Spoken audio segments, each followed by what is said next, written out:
a couple of minutes I wanted to share with you a small reflection from one of the very beautiful passages of Surah Al-Isra. Surah Al-Isra being Surah number 17 of the Quran. So Allah says, أَقِمِ الصَّلَاةَ لِدُلُوكِ الشَّمْسِ إِلَى غَسَقِ اللَّيْلِ وَقُرْآنَ الْفَجْرِ إِنَّ قُرْآنَ الْفَجْرِ كَانَ مَشْهُودًا. Establish the salah, أقِمِ الصَّلَاةَ لِدُلُوكِ الشَّمْسِ إِلَى غَسَقِ اللَّيْلِ. This lam al-ghaya, it actually means from the time the sun starts getting loose and it starts sinking, meaning around Maghrib time, make sure you make the Maghrib Salat exactly on time, ila ghasaqil layl, all the way at the end towards, when the sun is completely gone and it's the depth of the night, wa Qur'an al-Fajr. He didn't call it Salat al-Fajr, like establish the prayer at Maghrib, establish the prayer at Isha, when it's really dark at night.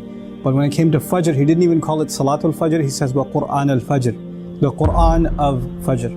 One of the benefits of that is, of course, that we should recite extra Qur'an at Fajr.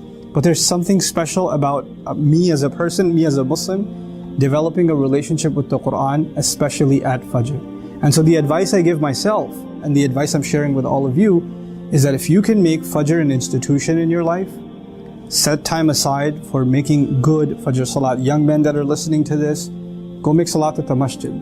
And the days that you do and you sit there and you recite Qur'an a little bit, if you can dedicate that time and make that a time in your life, then you will notice the spiritual benefits and the worldly benefits of doing that immediately. Inna Qur'an al-Fajri kana mashhuda. Allah says that the Qur'an of Fajr in the same ayah, no doubt about it, it is witnessed. It's such a beautiful thing to say.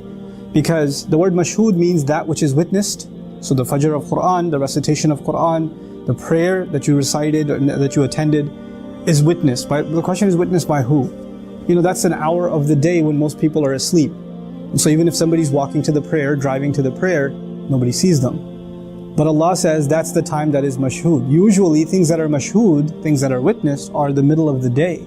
Popular times, popular places. But the masjid is not a popular place at Fajr time. Not for most of us. The salat is not a popular time for most of us. It's not when you see a lot of people around you. But Allah says, no doubt about it, it is witnessed. The question is then witnessed by who? Not by other people that are sleeping, not by the people of ghafla, the people of heedlessness, the people of sleep, but rather by the angels that are recording our deeds. Rather by Allah Azza wa Jal Himself, who's making note of these slaves that are coming and leaving their sleep for Himself and His word. So this is it's a very powerful thing. And so tied to this, this advice for myself again, for all of you, is if we can make a really good habit of going to sleep early. It's easy to say and it's so hard to do, I know.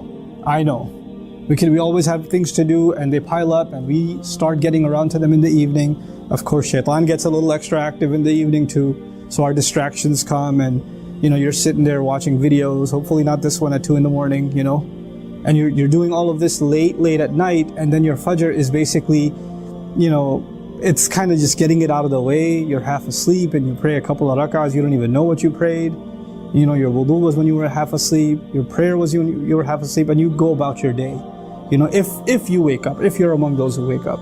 So if we can make a real habit in our lives of going to sleep early, and as a result waking up early and really having the Qur'an of Fajr being given its right, Qur'an al-Fajr. This is one of the few idafas. I don't know of any other idafa in the Qur'an except Qur'anahu, its recital. That the word Qur'an is associated with something else directly like this, with this kind of construction, except with Fajr. So I pray that I'm able to take advantage of that, and all of you are. And I can guarantee you, I know I've experienced this personally in my life, and I can guarantee you, you'll experience this for yourselves. Once you make a habit out of this, or you try to implement it even a little bit, you will start seeing its benefits immediately. If not almost immediately, you're going to start seeing your day is different, your mood is different, what you can accomplish is different, the barakah in your time is different. So I pray that Allah makes us a people of Qur'an and a people that are really able to take advantages of the times that Allah offers His special assistance to us and His special blessings to us.